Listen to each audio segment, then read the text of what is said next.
Assegnati alla Sicilia 19 milioni di euro dal FOSMIT, il Fondo per lo sviluppo delle montagne italiane, il Ministro degli Affari Regionali Roberto Calderoli ha firmato ieri il decreto che predispone il trasferimento delle risorse alla Regione.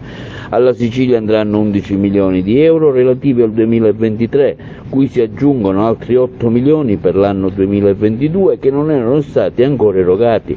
I fondi serviranno per finanziare gli interventi in difesa del territorio e per la promozione dell'habitat delle zone montane. Sono molto soddisfatto del risultato ottenuto, ha commentato l'assessore all'autonomia locale e della funzione pubblica Andrea Messina. Questo è frutto di un impegno operativo dei miei uffici riusciti a salvare preziose risorse che sarebbero invece andate perse.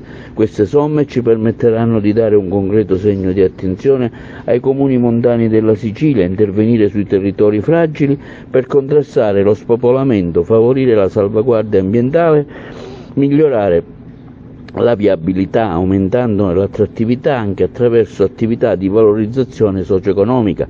L'azione di coordinamento e di governance del fondo spetta ovviamente all'assessorato regionale all'autonomia locale e alla funzione pubblica in virtù della multidisciplinarietà e trasversalità degli interventi possibili.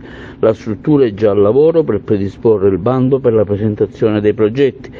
Il fondo fu istituito con legge del 2021 e ha come obiettivo la promozione e la realizzazione di interventi per la salvaguardia e la valorizzazione delle aree montane, con particolare attenzione agli aspetti relativi alla tutela e alla valorizzazione delle potenzialità espresse dall'habitat dei territori.